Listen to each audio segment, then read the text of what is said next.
Bismillahirrahmanirrahim. Al-babus salisu wal arba'una. Ari ieu bab anu ka 43 dina kitab Daqaiqul Akhbar fi miqdaril jinanis sab'i. Bakal nyarioskeun tentang ukuran surga anu 7. Beres nyaritakeun tentang neraka, kuat nepi ka aya nu embung ngadengekeun deui ngaji kusabab ngomong wae neraka. Sararieun cenah ngadengekeunna ge lah. Tapi aya wae anu resep ngupingkeun cerita-cerita tentang siksa neraka teh. Nah cenah make resep, resep we cenah jadi loba kasieun hirup teh. Jadi leuwih hati-hati hirup teh. Nah berarti eta mah cirina bagus. Imanna hirup berarti timbul khasyahna, timbul sieunna. Ngan urang terlalu sieun oge ulah sebab kudu seimbang antara khauf jeung roja. Kudu seimbang antara sieun jeung pengharapan teh. Nah, setelah kamari urang digojlog ku pengarang kitab supaya timbul rasa khosyah urang ka Allah, ayeuna dimulai bab ka 43 nepi ka bab ka 46 pengarang kitab bakal ngagojlog urang kabehan supaya timbul rasa roja urang ka Allah subhanahu wa ta'ala. Qala Wahbun, parantos nyarios Syekh Wahab rahimahullahu ta'ala, innallaha sanyanyana Allah khalaqal jannata parantos nyiptakeun kana surga yauma khalaqaha dina poenan Allah nyiptakeun kana eta surga. Urduha ari lebarna eta surga ka irdis samai wal ardi, seperti lebarna langit sareng bumi. Wa tuluha sareng ari panjangna eta surga la ya'lamuhu henteu aya anu uninga kana eta panjangna surga ahadun saorang oge illallahu kecuali Allah subhanahu wa ta'ala. Fa idza kana yaumul qiyamati, maka tatkala dongkap hari kiamat, dhahabatil arduna sab'u was samawati sab'u, maka bakal leungit bumi anu 7 lapis sareng bakal leungit langit anu 7 lapis teh. Wasara sareng bakal berubah maudhi'uhuma tempat langit sareng tempat bumi teh saatan bakal berubah jadi sebuah area atau tempat anu sangat luas fil jannati di surga. Fatattasa'u ila haddin yasa'u ahlaha, maka luasna eta tempat bakal meluas nepi ka batasan anu bisa memuat seluruh penghuni surga. Wal jinanu sareng ari surga-surga kulluha sakabehna mi'atu darajatin eta teh ngagaduhan 100 derajat. Ma baina darajataini, anu mana jarak antara 2 derajat Maksudna jarak antara derajat anu hiji ka derajat anu lainna khamsumiati amin, eta jarakna sejauh 500 tahun perjalanan. Anharuha jariyatun, sareng ari sungai-sungai di surga teh selalu mengalir. Wa asmaruha mundaliyatun, sareng ari buah-buahan di surga eta teh bergantung berayun-ayun. Singgulantung di surga berbagai bubuahan, hayang buah naon oge aya atuh pawahi, teu kudu meuli, gratis tinggal ngahuapkeun. Fiha dina eta surga teh ma tashtahil anfusu, disadiakeun sagala perkara anu dipikahayang ku hate jalma-jalma penghunina. Hayang naon pasti aya, moal kudu engke heula kontan langsung dibere. Wa talidul ayunu, sareng semua keayaan di surga, pemandanganana, penghunina dan sagala rupa nu aya di surga eta bakal enak dipandang mata, bakal pikaresepeun kabeh oge.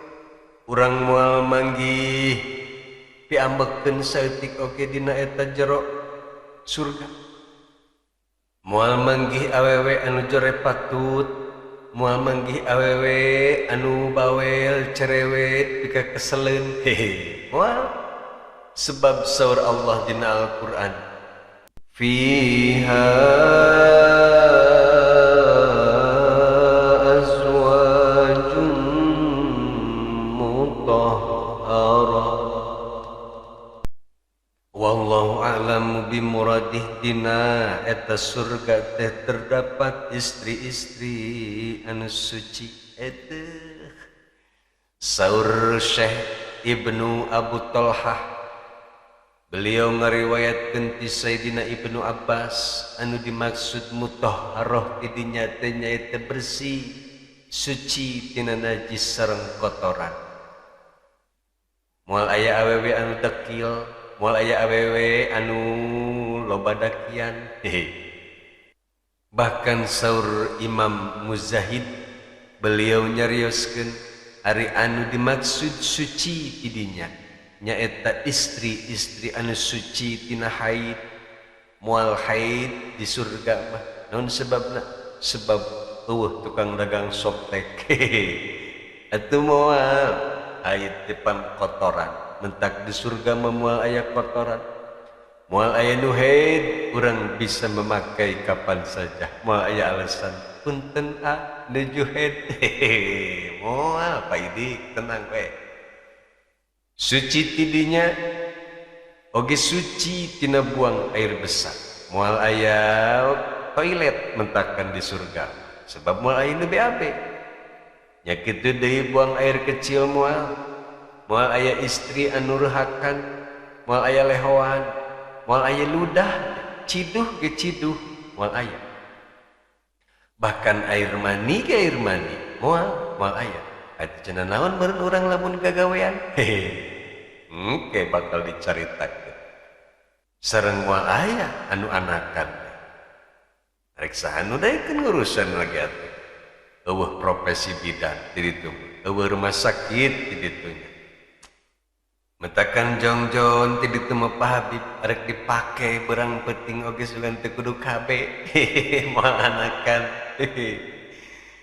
Azwajum mutahharatun ti ay minal hauril in, nyaeta anu sok disebut bidadari teh ya, hauril in, pingeunahun panon yang enak dipandang mata. Khalaqahunallahu ta'ala, Allah parantos nyiptakeun kana bidadari eta teh min nurin, tina cahaya. Tina cahaya di jinana oge masyaallah Bahkan ku Allah dicarioskeun dina surat Ar-Rahman ayat 58. Ka'annahunnal yaqut wal marjan. Wallahu a'lamu bimuradih. Ka'annahunna eta bidadari teh bagaikan al-yakutu permata yakut wal marjan sareng perhiasan marjan. Masya Allah geus teu kabayang betapa cantikna eta bidadari. Fihinna qasiratut tarfi lam yatmishunna insun qablahum wala jan. Wallahu a'lamu bimuradih. Fihinna dina eta lebet surga teh qasiratut tarfi aya bidadari anu sararopan sareng anu selalu menundukkan pandanganana, teu daekeun luak lieu ka ditu ka dieu, teu daekeun memandang ka ditu ka dieu an ghairi azwajihinna ti selain memandang suami-suamina. Masya Allah. Fala yanduruna ila ahadin siwahum, maka eta bidadari-bidadari dia moal daekeun memandang apapun, moal daekeun memandang ka seorang pun kecuali memandang suami-suamina. Masya Allah. Pan di dunia mah di dunia sok aya wae eta teh. Suamina berangkat kerja, istrina berangkat mencari berondong muda. Hei, kapan eta teh maksiat melulu. Tapi di surga memual sedikit pun istri-istri orang moal daekeun memandang sekejap mata pun ke orang lain, kecuali pandanganna hanya tertuju kepada suamina. Hei. Ini hayang gerak-gerak ke surga ari geus maca ieu teh euy. Rada semangat teh ya ngaji. Lam yatmishunna sareng eta bidadari-bidadari teh henteu pernah disentuh, henteu pernah menyentuh insun satu manusia pun qablahum sebelum penghuni surga. Walajan jeung teu pernah disentuh sama sakali ku jin. Urang apa sok aya wae teh pamajikan kasurupan jin eta teh geus disentuh ku jin teh. Di surga mah moal aya kabeh oge orsinil ori moal aya awewe second. Ya Allah ya Rabb.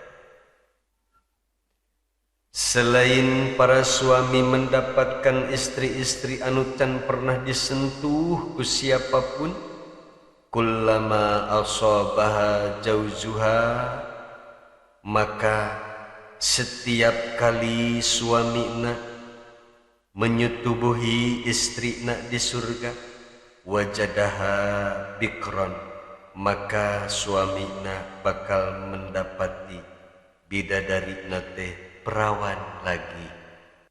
Hei, perawan selama-lamanya. Hei, tapah Habib geus teu geunah cicing jiga nate. Wa 'alaiha sab'una hullatan, sareng eta bidadari teh dianggoan 70 busana. Wa kullu hullatin launun, sareng masing-masing busana ngagaduhan warna masing-masing. Atuh cenah berat meureun make pakaian 70 lapis, make pakaian 70 rupa. Hei, ieu mah lain dunia tapi surga. Hamluha, memakai pakaian-pakaian di surga, akhaffu 'alaiha eta lebih ringan min sya'ratin fi badaniha daripada mawa sahelai rambut anu aya dina tubuh manusia.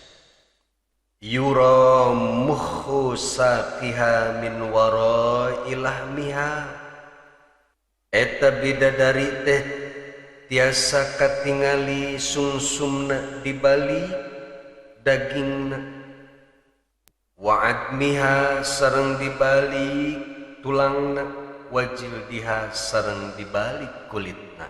Masya Allah. Jadi lamun orang memandang bidadari teh sungsumna teh katingali saking ku bening-beningna eta kulit seorang bidadari.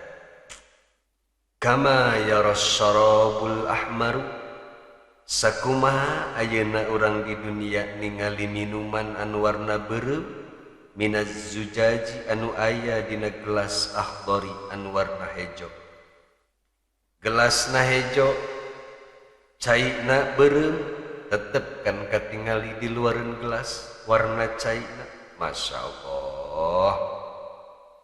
Wasyarabul ahmaru minaz zujajil abyad jeung seperti orang memandang minuman anu beureum anu aya dina gelas anu berwarna putih. Sangat jelas katingali warna minumanana. Kitu oge bidadari ketika dipandang ku urang. Tembus pandangan urang bisa memandang sungsum. Masya Allah. Ru'usuhunna mukallalatun biduri mastaka-mastakana para bidadari teh diangguan mahkota dengan mahkota anu didamel tina intan berlian muradda'atun bil yawaqiti sareng bertahtakan yakut. Masya Allah. Iyalah gambaran kenikmatan-kenikmatan di surga anu parantos disadiakeun ku Allah pikeun jalma-jalma anu taat di dunia. Ieu teh karak gambaran hungkul asli nama bakal jauh lebih indah daripada anu diucapkeun. Bakal jauh lebih indah daripada anu dituliskan. Sebab keindahan surga mah moal bisa dibayang-bayang. Apapun kenikmatan surga anu dibayangkeun ku urang pasti aslina bakal jauh lebih indah daripada bayangan urang. Mudah-mudahan urang sadayana dipasihan taufik ku Allah Subhanahu wa taala supaya urang tiasa berpegang teguh karena ajaran agama Islam sehingga ketika orang maut bakal dipapagkeun ku berbagai kenikmatan-kenikmatan. Amin ya Allah ya rabbal alamin. Wallahu a'lam bishawab.